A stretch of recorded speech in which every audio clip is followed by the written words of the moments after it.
Inilah program IKN Nusantara, dan bagaimana nanti kelanjutannya. Lanjut atau mogok di tangan pemimpin baru, atau presiden terpilih.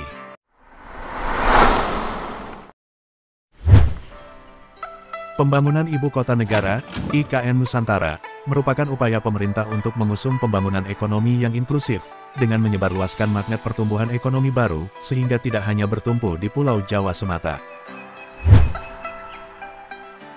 IKN Nusantara sekaligus wujud pengutamaan simbol identitas bangsa, green economy, green energy, smart transportation, dan tata kelola pemerintahan yang efisien dan efektif, sebagai milestone transformasi besar bangsa Indonesia.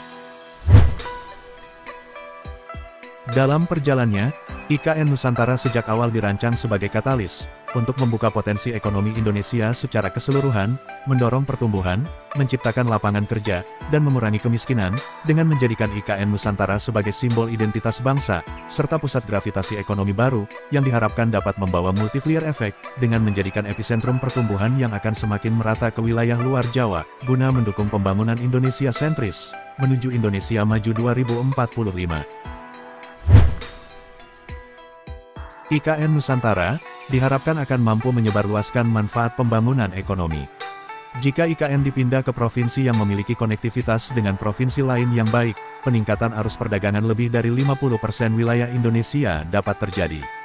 Di samping itu juga akan menurunkan kesenjangan antar wilayah, karena pemindahan ibu kota keluar Pulau Jawa mendorong perdagangan antar wilayah, mendorong investasi di provinsi ibu kota negara baru dan provinsi sekitarnya, serta mendorong diversifikasi ekonomi, sehingga tercipta dorongan nilai tambah ekonomi, pada sektor non-tradisional pada berbagai wilayah non-Jawa. IKN Nusantara merupakan milestone Indonesia Maju 2045, yang ditopang dengan pembangunan Indonesia sentris, yang mendukung terciptakan pertumbuhan inklusif dan sekaligus mengirimkan pesan kepada dunia, bahwa IKN Nusantara bukan semata-mata memindahkan fisik ibu kota, memindahkan fisik kantor-kantor pemerintahan, namun lebih dari itu adalah upaya Indonesia membangun kota baru yang smart, kota baru yang kompetitif di tingkat global, membangun sebuah lokomotif baru untuk transformasi Indonesia yang berbasis inovasi, berbasis teknologi dan green economy. IKN Nusantara akan didukung dengan Smart Transportation, yakni sistem transportasi kota, yang dirancang berbasis integrasi pengembangan transportasi publik, sepeda, dan pedestrian dengan menerapkan Integrated Information System, Intelligent Transport System, dan inovatif Public Transportation Network, serta mempromosikan kendaraan hemat bahan bakar dan ramah lingkungan atau electric car. Dari sisi pemanfaatan energi, IKN Nusantara akan menggunakan teknologi Smart Grid, memanfaatkan matahari sebagai sumber listrik, menggantikan listrik yang bersumber dari batu bara, sehingga mengurangi jumlah CO2, serta mampu mengontrol distribusi energi listrik ketika sedang jam puncak, dengan distribusi listrik menggunakan jaringan kabel bawah tanah. Di samping itu, pemanfaatan green building yang ditandai oleh peningkatan efisiensi energi, pengurangan konsumsi air dan bahan, peningkatan kesehatan dan lingkungan, penggunaan peralatan yang hemat energi dan ramah lingkungan, penggunaan energi terbarukan, peningkatan kualitas udara dengan heating and cooling system, dan penggunaan sistem pencahayaan alami. Smart City yang akan mewarnai IKN Nusantara, akan menjadikannya sebagai sebuah kota yang sehat, efisien, produktif ramah pejalan kaki, dan pengguna sepeda, serta menyediakan layanan keamanan dan kesehatan, serta pendidikan New Smart Metropolis, yang mampu menjadi pusat inovasi berkelas dunia. Kebijakan pemindahan ibu kota, yang telah diputuskan oleh pemerintah dan DPR dalam proses panjangnya, telah melalui diskusi dan perencanaan yang matang, ditandai dengan tahapan kajian kebijakan yang komprehensif, di mana syarat formil dalam pembahasan undang-undang telah mengikuti aturan perundang-undangan yang berlaku, juga dengan melibatkan seluruh pemangku kepentingan, akademisi, kalangan kampus, masyarakat lokal pemangku adat, hingga Kesultanan di Kalimantan Timur, serta penyerapan aspirasi dari masyarakat. Urgensi pemindahan ibu kota. Pemindahan ibu kota dari Jakarta ke IKN Nusantara, bukanlah tanpa argumen pendukung yang kuat dan valid. Hal ini didasari atas fakta, antara lain bahwa beban Jakarta dan Jawa sudah terlalu berat. Dari data penduduk yang dimiliki Kementerian Dalam Negeri, sebagai sinkronisasi dari hasil sensus penduduk 2020 dengan data administrasi kependudukan menunjukkan, jumlah penduduk Indonesia mencapai 271,35 juta jiwa, hingga Desember tahun 2020. Dari jumlah tersebut, sebanyak 131,79 juta jiwa, atau 55,94% penduduk Indonesia berada di Pulau Jawa.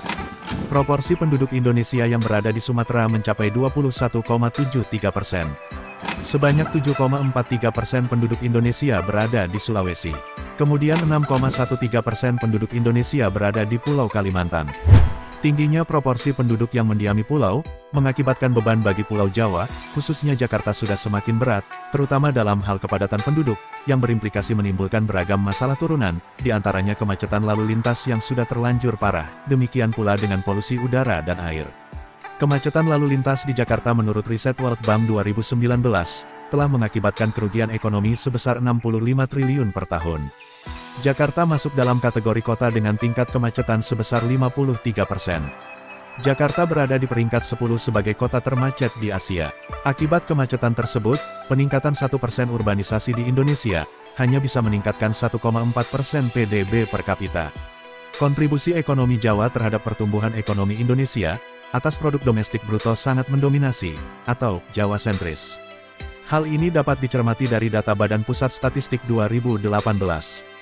Kontribusi ekonomi terhadap PDB di Pulau Jawa sebesar 58,49%.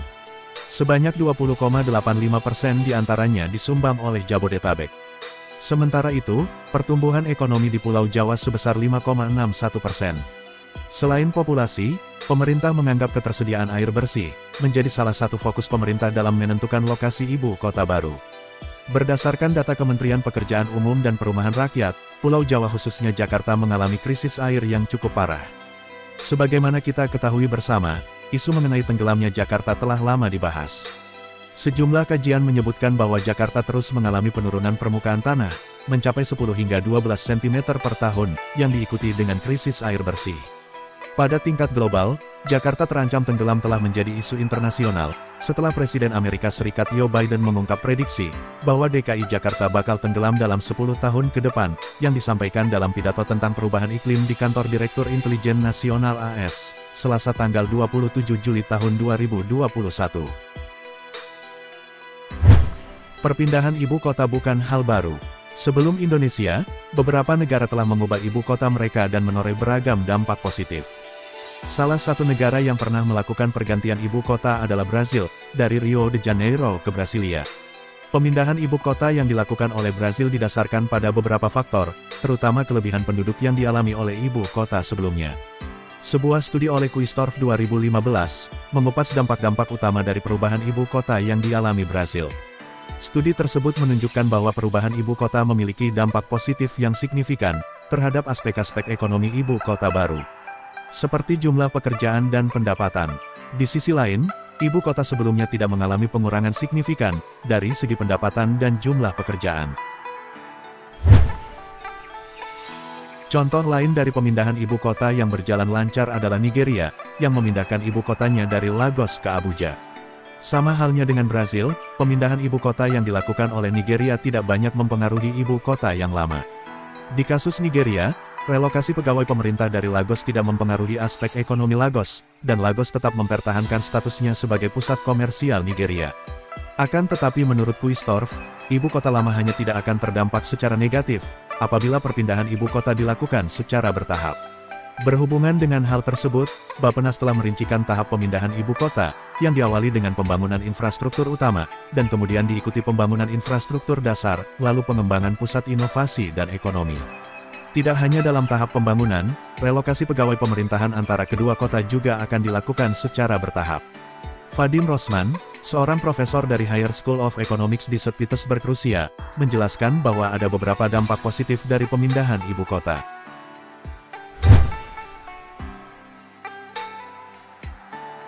Di kasus Brazil, pembangunan Brasilia yang mencakup pembangunan jalan membuat daerah sekelilingnya terintegrasi. Berdasarkan pandangan tersebut, dapat diperkirakan bahwa pengembangan fasilitas dan infrastruktur IKN, turut membawa dampak positif bagi daerah sekelilingnya.